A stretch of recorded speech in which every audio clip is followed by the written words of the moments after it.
Euh, Pour revenir à ce que vous m'avez demandé de faire l'histoire de Tchabè, de présenter sa culture, ses opportunités et l'avenir. Ce que je vais dire premièrement, c'est que la première partie de ce que vous m'avez demandé, l'histoire. L'histoire est capitale pour beaucoup de raisons. Pour notre identité d'abord, parce que celui qui ne sait pas ce qu'il est, il peut parler à la découverte des autres. Donc notre identité, c'est extrêmement important. Donc les manifestations de Débile, sa première signification, c'est de travailler au renforcement de notre identité. Qui nous sommes, c'est extrêmement important que nous sachions cela. Qui nous sommes. C'est pas notre histoire qu'on peut savoir qui nous sommes. Deuxième chose, qui nous différencie des autres pour que nous nous appelions Tchabè et que nous portions des noms qui nous sont donnés par nos parents. C'est la culture qui permet de faire cela. La culture qui permet de nous identifier par rapport aux autres et qui permet aussi de savoir ce que nous avons gagné de notre parcours historique. Après ça, vous me demandez de dire entre identité et culture, qu'est-ce qu'on peut retirer de ça pour bondir, pour participer au progrès de la société béninoise et de la société mondiale tout court. C'est ça les opportunités. Et par rapport à cette opportunité, qu'est-ce que nous allons faire pour que le pays Tchabè reste toujours debout et présent dans le concert de la nation béninoise? Voilà ce que j'ai compris de vos différents thèmes qui sont liés à l'histoire, à la culture, opportunité et avenir. S'agissant de l'histoire, le pays Tchabè est très complexe. Il est complexe parce que, à la différence de ses homologues Yoruba, comme Oyo, Kétou, le pays Tchabè, son histoire est marquée par de profondes ruptures. Et ces ruptures ne nous ont pas permis d'avoir un récit cohérent de notre histoire, à la différence d'Oyo et de Kétou. Oyo vient d'avoir son 40e Malafi en la personne de Ouadé Ier. Kétou est à son 50e roi. Vous voyez, parce qu'ils ont une histoire continue. Si vous prenez la liste des rois Tchabè, ça dépend des périodes à laquelle vous le situez. Donc on n'a pas une continuité historique qui nous permet de parler de cette histoire avec aisance. C'est cela qui a permis à notre frère Eli Iwedje de classer l'histoire de Tchabè en 3 périodes. Tchabè 1, Tchabè 2, Tchabè 3. Tchabè 1, c'est des origines à l'arrivée des Babagidaï. Tchabè 2, c'est de Olaoubè à Mamadou, à Oba Mamadou. Et Tchabè 3, c'est de Oba Mamadou à aujourd'hui. Tchabè 1, du point de vue de la mémoire collective, est très difficile à relater parce que ceux qui ont fait Tchabè 2 ont complètement masqué la première période de notre histoire. La troisième phase qui va de Mamadou à aujourd'hui est bien connue parce que c'est la phase de la colonisation. Donc sur ça, nous avons beaucoup d'archives. Au-delà de cette segmentation en 3 périodes, l'histoire de Tchabè, à partir de mes propres recherches, est plus complexe que ça. Il y a une quatrième dimension des Tchadais et les Tchadais n'en parlent pas du tout. Non, les Tchadais n'en parlent pas du tout parce que complètement ignorés d'eux. C'est le fait qu'aujourd'hui, sur l'ensemble du territoire de ce que nous appelons la République du Bénin aujourd'hui, les Tchadais ont su constituer des communautés solides, mais dont on ne parle pas à Tchadais ici parce qu'ils ne connaissent pas les Tchadais. Donc cette dimension mérite d'être incorporée dans notre histoire. Puis il y a une dernière dimension que vous avez mentionnée dans votre document, c'est celle de la diaspora. Donc, si on veut parler de l'histoire de Tchadais aujourd'hui, il faut qu'on ait à l'esprit que c'est une histoire à 5 dimensions. La dimension ancienne, très ancienne, très méconnue à Tchadais, la dimension Babagidaï, la dimension coloniale, la dimension de ce que les Tchadais ont construit comme communauté à l'intérieur de ce territoire que les Tchadais ne connaissent pas du tout. Et la dimension de la diaspora. Je vais insister en ce qui concerne l'histoire sur ce que vous ne connaissez pas.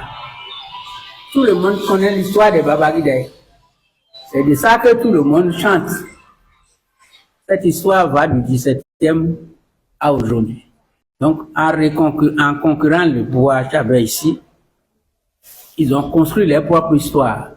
Et c'est cette histoire que l'on voit quand on rentre au palais de Onitshabé.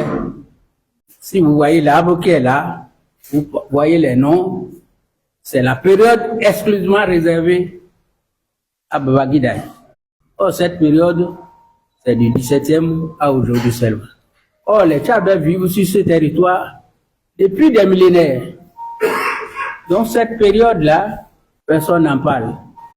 Comment est-ce qu'il faut faire pour qu'on puisse en parler? C'est ça la question essentielle de l'histoire. Donc, c'est sur ça que je vais vous dire quelques mots pour que nous étudions ensemble ici les stratégies à mettre en place pour que cette période, qui est la plus longue de notre existence et qui façonne la période actuelle, puisse être mieux connue par nous-mêmes, qui sommes Tchadais. Puis, je vais parler des Tchadais qui sont en dehors du royaume de Tchadais, et les Tchadais n'en parlent pas du tout. Voilà les deux aspects que je voudrais dire pour dire que l'identité Tchadais va plus loin que ce que nous connaissons aujourd'hui. Et comme ça s'exprime. L'identité Tchadais va plus loin que ce que nous connaissons, que ce que nous souhaitons et ce que nous voudrions valoriser. Donc le peuple Tchadais, tout comme les autres peuples Yoruba, est parti d'Ile-Ife. Ile-Ife pour les Yoruba, c'est le berceau de l'humanité. Parce que Ile-Ife là, c'est la déformation de Il-Ife. Il-Ife. Donc, pour les Yoruba, ça, Ile-Ife aujourd'hui là, que le monde a été créé.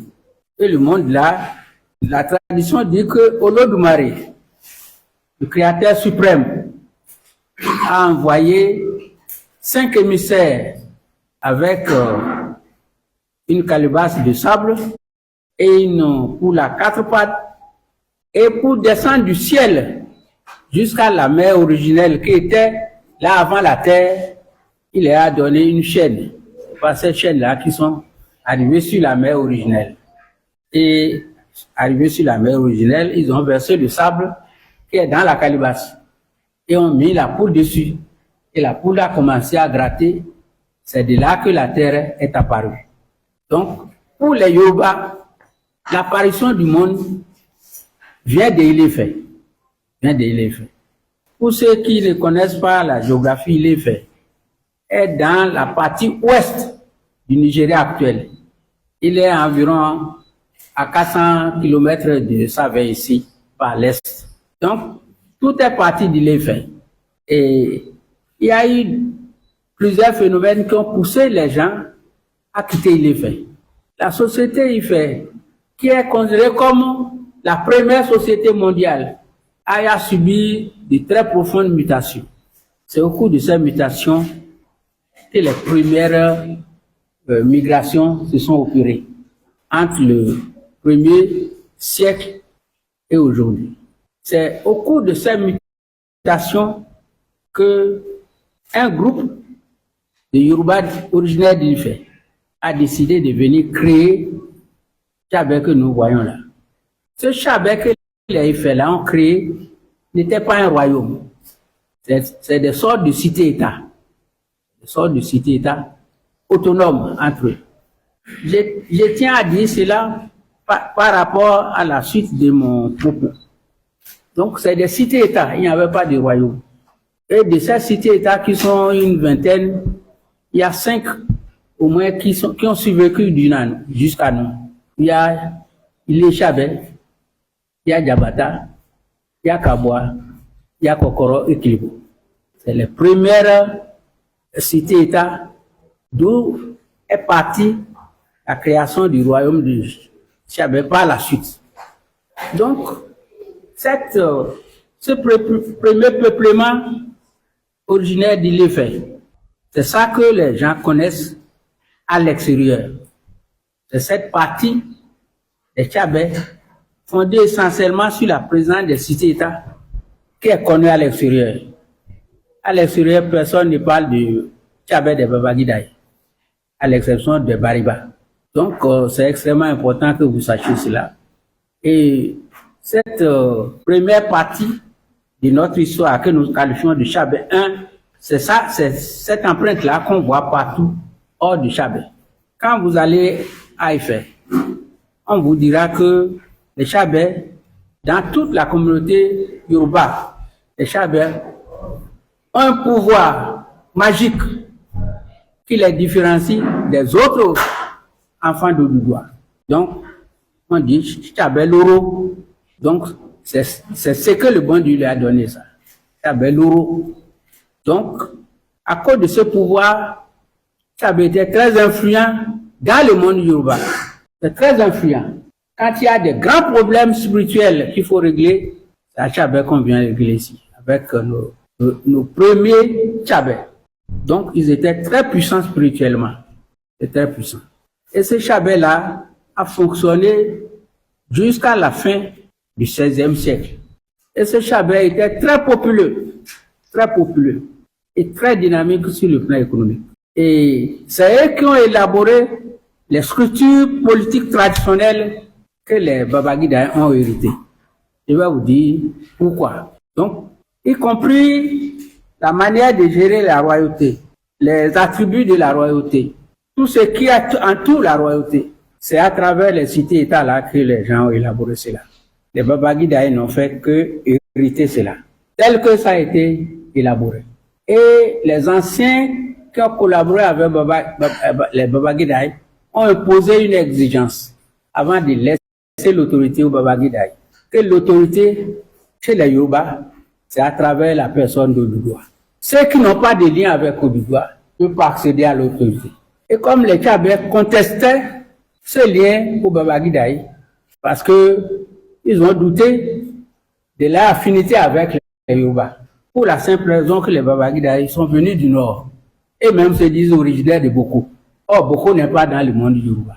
Donc, pour leur donner le pouvoir, ils ont exigé que celui qui sera roi là doit avoir nécessairement le sang du Baba-Ghidaye. D'où le choix de Olaobè contre Olodumare. Parce qu'Olaobè, sa mère, est de Diabata. Donc, lui, il a des liens avec Odùduwà.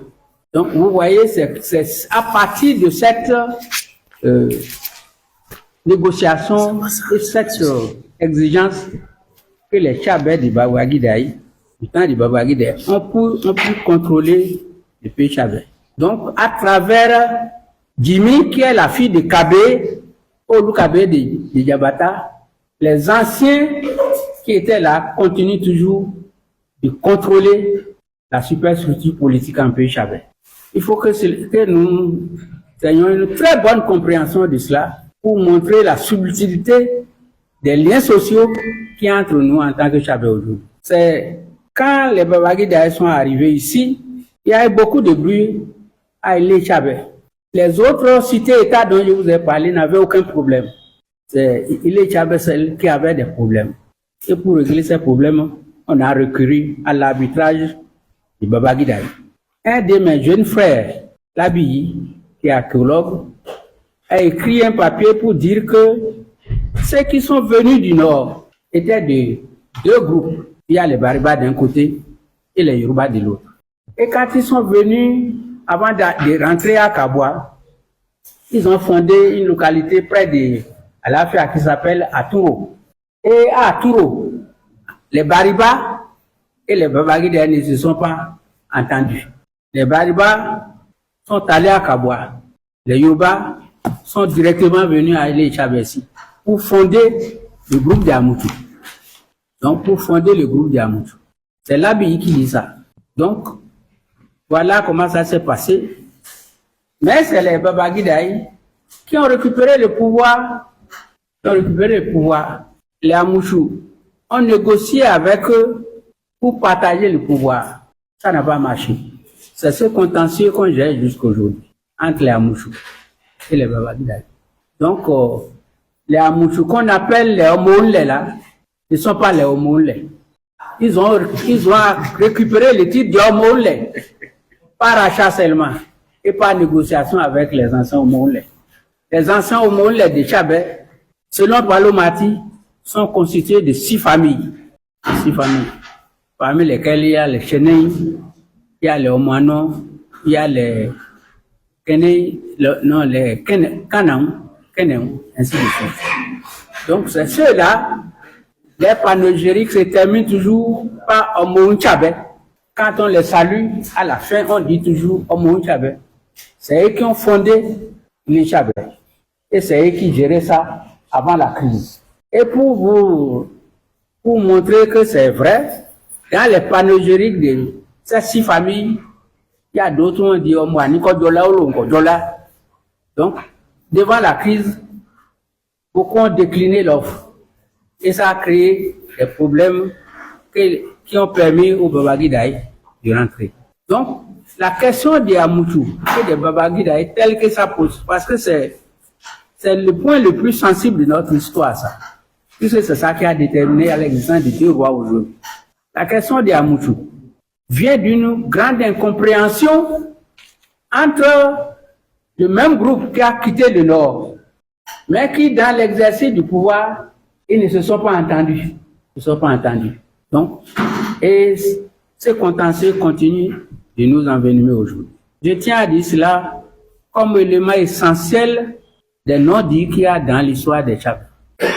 Deuxième chose que je voudrais dire, quand les Babagidaï ont récupéré le pouvoir à Tchabési, en dehors des Amouchou, qui ont voulu partager le pouvoir avec les Babagidaï, il y a d'autres qui ont plutôt dit c'est pas la peine de continuer la crise. Et ceux-là ont quitté massivement Savè pour constituer d'autres communautés Tchabé aujourd'hui dont les Tchabé ne parlent pas, sauf très peu. Et ça, l'intérêt de ce débat aujourd'hui, c'est comment faire pour que ces communautés qui sont parties de nous, on puisse les connaître et les intégrer à notre histoire. Parmi ces communautés qui sont parties de Savè après l'arrivée des Babagidaï, je vous cite les gens de Manigri. Le mot Manigri vient de Manibiri, c'est-à-dire je vais me réfugier face voilà. Donc, le premier contingent des anciens Tchabé qui sont partis de Savè, c'est eux qui ont constitué toutes les populations que nous appelons Nagou, des districts de Basila et de Chaouro, majoritairement, de Manigri. Le second groupe qui est parti, que nous ne connaissons pas, mais qui sont partis de nous, c'est les gens d'Ifè, de l'ouest de Savalou, Chéti, Léma, Kanaou, Djaokou, Otola. Tout cela, c'est des Tchabé qui sont partis d'ici. Ce qui me permet de dire que c'est la superstructure que j'ai, les Babagidaï Savè, vient de l'ancien. C'est parce que j'ai fait une enquête à Dialoukou ces jours-ci. Et je me suis rendu compte que la structure des ministres Tchabé, les Agani, c'est la même chose, c'est le même nom exactement à Dialougou. Mais ils les appellent pas les Agani, ils les appellent les Chami. Vous voyez. Même chose. Les noms, les fonctions, même chose. Donc ça veut dire que c'est mon hypothèse, hein, que c'est une partie de ceux qui sont partis de Savès qui ont emporté ce type d'organisation politique à Dialougou. Et ils ont beaucoup de panégyriques qui sont communs à ce que nous avons ici, comme Omogou, Omola, ainsi de suite. C'est pas fini, hein. D'autres ont parti créer Sahoué, un pays Adja. Sahoué, un pays Adja. Donc, c'est parmi le retour de ceux qui ont parti créer Sahoué, un pays Adja, qui a le Urukougou. Parce que quand ils sont allés en pays Adja, ils ont rencontré d'autres groupes Yoruba, mais qui ne sont pas leur culture totalement identique à Chabet. Et on fait alliance avec ces groupes-là. Ils sont revenus à Savès sous le nom de Urukougou. Mais dans le panégyrique des Urukougou à Savès, on les considère comme les fonds, comme les Adja. Vous voyez. Le fait de les appeler Adja, c'est une méconnaissance de l'histoire qui fait qu'on les appelle Adja. Ils ne sont pas Adja du tout. Parce que les gens de la zone de Grand Popo aujourd'hui sont d'origine Yoruba. Donc, c'est les Chabets qui sont à Sahoué. Beaucoup sont, quand ils ont appris que je suis président de Jokan, beaucoup sont venus en délégation me voir pour dire de les aider à connaître leur pays d'origine, tels que les Dansi. Et le mot Dansi n'est pas Adjata du tout, c'est un mot Yoruba. Vous voyez bien. C'est pas fini. Les mêmes Chabets sont allés à l'est en passant par Ketou. Et c'est eux qui ont fondé la localité de Ghana-Koubé. Puis, indépendamment de cela, ils sont très nombreux à s'acquitter sous le nom de Ombountagou. Donc, tous les Ombountagou de Sakété sont nos frères de Chabet. Oui. Donc, cette histoire, j'ai fait une fiche à ma soeur qui est là pour dire de s'occuper de cette quatrième dimension de l'histoire Chabet pour qu'on puisse se connaître davantage. Parce que l'intérêt de ça, il se pose à nous aujourd'hui une question fondamentale par rapport à notre histoire que je suis en train de vous relater. Quels sont nos vrais alliés dans ce pays qu'on appelle le Bénin? Cette question-là, on ne l'a pas tranchée jusqu'aujourd'hui. Quels sont nos vrais alliés? C'est extrêmement important que dans ce pays comme le Bénin, on sache qui sont nos vrais alliés. C'est-à-dire que si on a des graves problèmes, vers qui recourir? Sur quelle force compter? Donc, c'est une des questions que l'organisation des manifestations comme au début soulève dans ce que nous faisons là.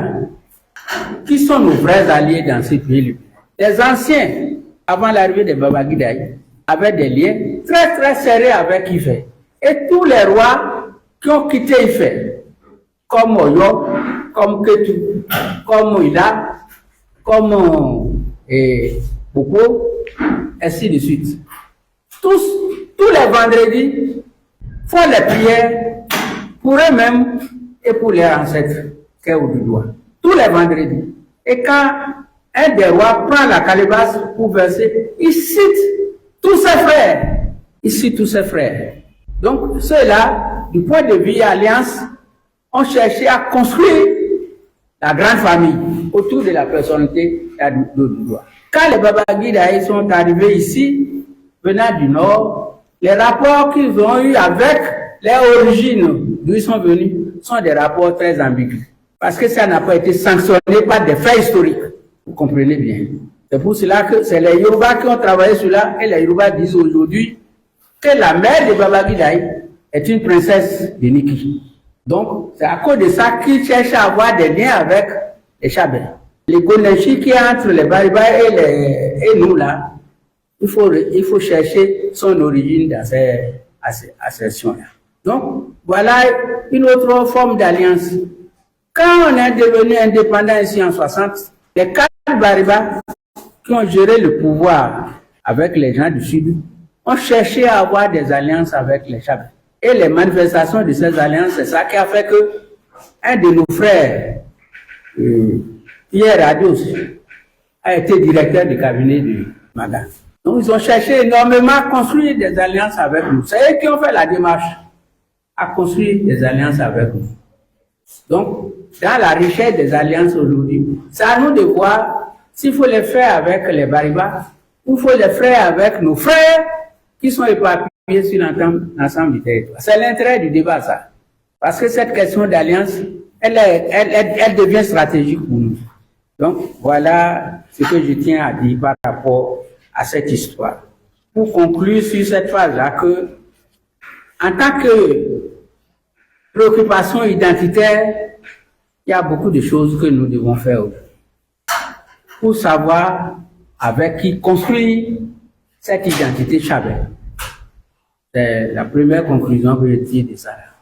Donc, c'est pour cela que j'ai envoyé les dossiers sur les Chabais qui ne font pas partie de la diaspora, mais qui sont sortis de nous. J'ai envoyé ça à Mme Mounibou pour qu'elle prenne ça en charge en tant qu'enseignant et soumettre quelques réflexions dans la rédaction de ma sœur à quelques Chabais, pour qu'on puisse approfondir la question.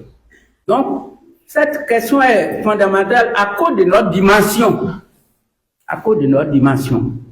En tant que Chabais là aujourd'hui, la seule dimension dont nous sommes conscients, c'est celle qui est limitée par la rivière Okwara et par Iwoye au sud et par Guinéou au nord. Tchabé vaut plus que ça. Parce que les autres, dans leur tradition, attendent que les Tchabés, dont ils sont issus, fassent un geste en leur direction. Donc, c'est à nous de savoir ce qu'on va faire. Voilà ce que je peux dire sur le plan historique et son enjeu. L'histoire, là, ce n'est pas seulement la richesse identitaire. C'est la richesse des alliances pour notre futur.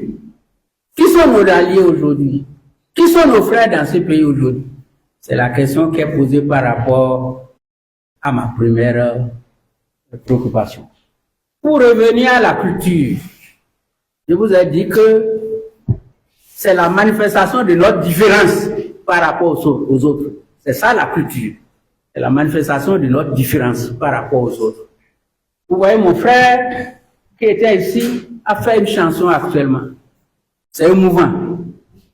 Cette chanson, c'est les manifestations de la culture, ça. Son Excellence est en face de moi. On avait fait un séminaire de ces gens-là dans l'ancienne mairie. Il a fait un papier sur la culture en pays Chabais. Ceux qui n'ont pas le papier n'ont qu'à lui envoyer un message pour que vous reteniez cela. Voilà ce qu'il dit dans ce papier-là. Il est là. Si je le plagie mal, il va réagir. Il a dit la culture a plusieurs dimensions. Mais vestimentaire, alimentaire, religieux, ainsi de suite. Mais dans son papier, ce qu'il a retenu le plus, c'est la dimension religieuse. La dimension religieuse. Et il dit dans le papier que par rapport à ce que font les Tchabais, on peut distinguer plusieurs cas. Il y a les cultures que nous avons de commun avec les Yoruba du Nigeria. Et il les a listées dans son papier. Telles que l'adoration de Ifa, de Ogun, de Shango, de Oduduwa, dont le temple est à Djabata. Ça là, nous l'avons de commun avec tous les Yoruba. Et il y a ce que nous-mêmes nous avons inventé. Et ce que nous avons inventé, il est catégorisé en trois catégories. Il le fait en trois catégories. Les premiers occupants de ça, les homos, les divinités. Il lit ça dans son papier. Et ce que les Babagida ont emporté et les emprunts par contact. À partir de son papier, il a aussi parlé des danses qui sont liées à ces trucs-là. À partir de son papier et de mes propres recherches, très peu de choses nous appartiennent. Très peu de choses nous appartiennent. Pour montrer que nous sommes dans un même creuset culturel avec nos frères Yoruba. Donc la recherche de notre personnalité en tant que Chabais, on ne peut pas la définir à travers le peuple Chabais uniquement seulement.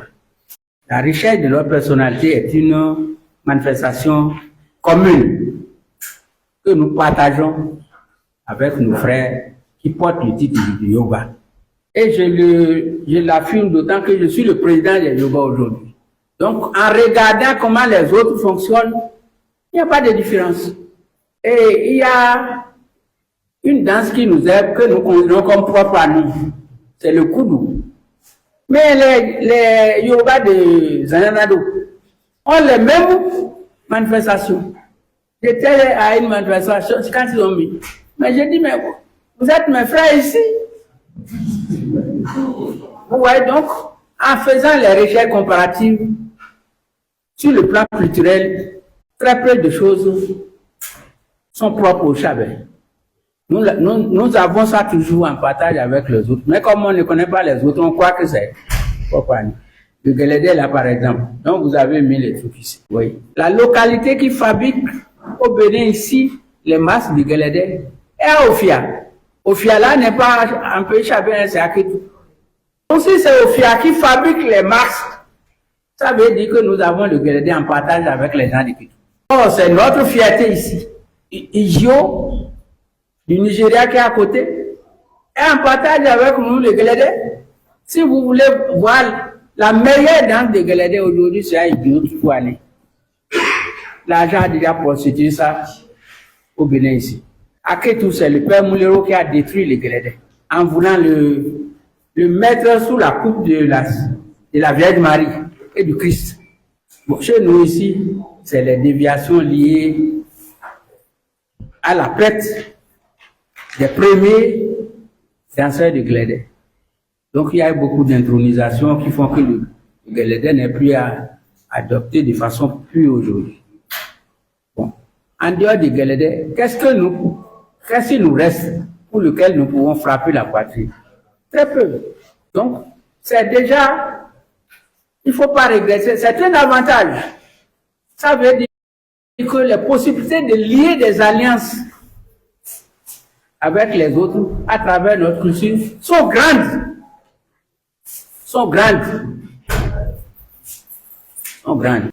Vous n'êtes pas obligé de votre temps. Cette affaire de culture, c'est un élément important d'identification. Mais pour que Chabais puisse s'identifier en tant que Chabais, les autres frères Yoruba, ça va être très difficile. Regardez les tenues que vous portez. Regardez les chapeaux. Vous voyez, quand vous sortez de votre maison, les Chabais ont une pratique qui leur est très chère. Ils prennent la calebasse, ils prennent l'eau, et parlent à leur fétiche, et versent de l'eau avant de sortir. Pour dire, au chami, voilà, mais c'est tous les Yoruba qui ont cette pratique-là. Donc, je pose tout ça là pour qu'en discutant de ces questions, on sache ce qu'il faut faire pour qu'on s'identifie. Il y a un aspect qui est extrêmement important, c'est l'aspect alimentaire. Le Nigeria avait envoyé dans ce pays un ambassadeur qui est originaire de Bogo, à côté là. On est très liés de moi. Il s'appelle Oladiji. C'est à ça ici qu'il envoie sa femme s'approvisionner au marché d'Idio. Et il dit que tout ce qui a sur ce marché-là, c'est comme à Bogo. Les diabots, tous, vous voyez, que c'est identique à Bogo. Donc, sur le plan alimentaire, pour dire que ce que nous avons inventé de nous-mêmes, qui soit propre à nous, il faut qu'on se lève de bonheur. Donc, cela montre les possibilités de lien, parce que tout ça là, il ne faut pas dire que donc Chabais n'a rien. C'est pas vrai, parce que ça a une source qui est commune à tous ceux qui se disent Ekarodjiri. Donc, ce que je veux dire par là, c'est que les possibilités de greffer Chabais à d'autres communautés sont grandes. Oui. Alors, quelles sont les opportunités qui sont liées à ça aujourd'hui? C'est les opportunités qui sont liées à notre identité, à notre personnalité. les premières opportunités de ça, c'est avec construire nos relations dans ces territoires et avec les pays qui nous entourent. Or, vous ne pouvez pas construire les relations si ça n'a pas un fondement historique, un fondement culturel. Donc, ce que je veux dire, c'est que si Egbe, au début, veut faire une manifestation comme ça, ce serait très intéressant qu'il en parle aux frères de Ketou, aux frères de Oyo, pour qu'ils viennent se produire ici et qu'on puisse voir ce que nous avons de commun. C'est extrêmement important. C'est la première exploitation de ça. La deuxième exploitation aujourd'hui, c'est l'exploitation touristique. L'exploitation touristique. Toutes ces valeurs, tout ce que nous réclamons là, qu'est-ce qu'on peut faire sur le plan de vente aux étrangers? Sur le plan de vente aux étrangers. Pour arriver à ce niveau-là, il faut compléter nos valeurs culturelles et identitaires avec des réflexions intellectuelles nouvelles. Et l'une de ces réflexions intellectuelles, c'est ce que quelqu'un est en train de faire sur les collines de sable aujourd'hui. Monsieur Akona, comment est-ce qu'il s'appelle celui qui fait les travaux sur les... Voilà. Oui. C'est sûr, à partir des travaux comme ça, sur notre patrimoine matériel et immatériel, que nous pouvons nous différencier des autres et avoir des choses à montrer aux autres. Mais sur le plan de notre héritage historique, ça va être un peu délicat. Parce que nous partageons le même héritage historique et culturel avec beaucoup d'autres. Bien entendu, dans la danse de Guélédé, chaque communauté yoruba a essayé d'introduire sa nuance. Je vous ai dit que quand Arugiso a quitté aujourd'hui, c'est plus impressionnant comme ça. Parce que ce qui fait la valeur d'Arugi, on voyait quoi qu'il y a dedans. Or, si on voit là, c'est Arugiso avec Maria, qui n'est pas la culture yoruba. Mon cœur Maria, avec cette danse-là que les Guédés sont à aujourd'hui. Donc, vous voyez, il faudrait que si nous voulons vendre ce qui nous est commun avec les autres, qu'on y réfléchisse énormément pour introduire des nuances qui nous sont propres. Voilà. Comme autre opportunité, c'est notre fierté d'appartenir à une communauté d'ensemble.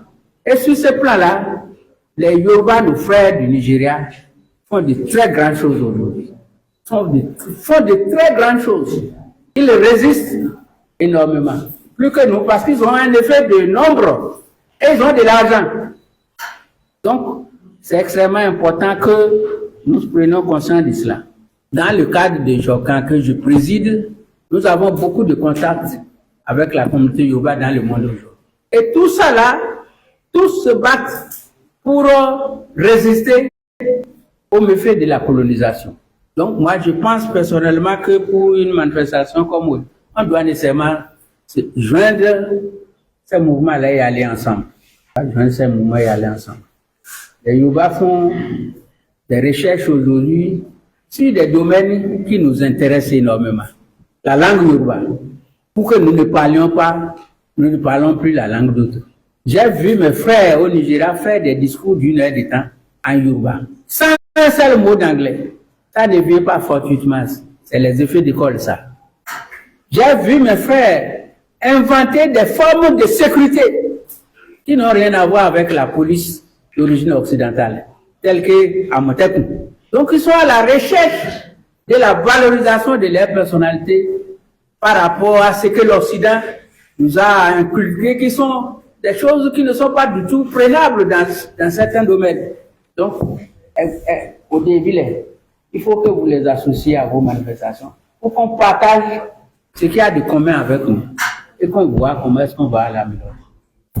Comme perspective d'avenir, le pays Chabais a beaucoup de défis.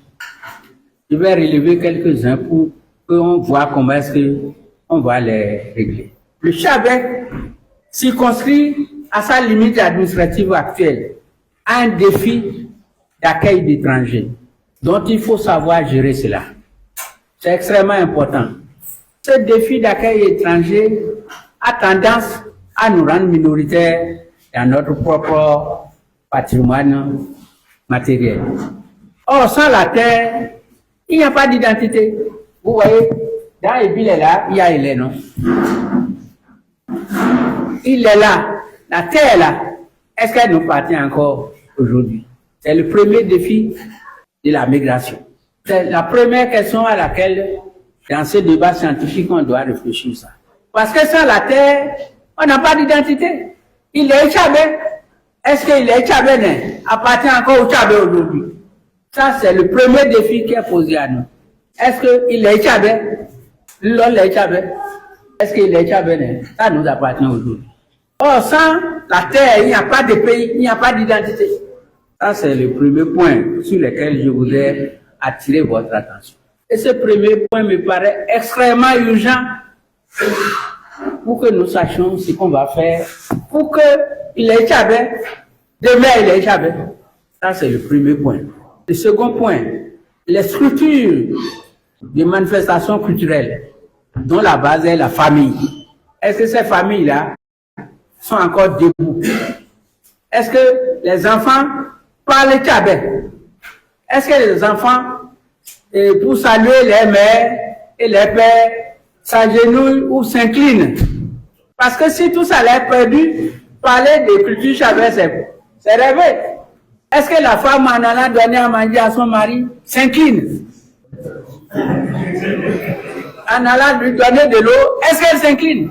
Est-ce que si le mari demande à son mari, pardon, j'ai soif à boire de l'eau, la femme n'interpelle pas la bonne pour dire, elle, amène de l'eau à mon mari. Or, tout ça, c'est extrêmement symbolique dans notre culture. Or, beaucoup de femmes aujourd'hui, au nom de l'émancipation, sont détournées de leur noble tâche d'encadrement de la famille et d'encadrement du mari. Parce que l'Occident nous a fait inculquer que tout ça, c'est de l'exploitation de l'homme, d'où la notion du genre. Dans la bataille du genre, j'ai dit ça à ma soeur qui est ici, de se méfier des jargons.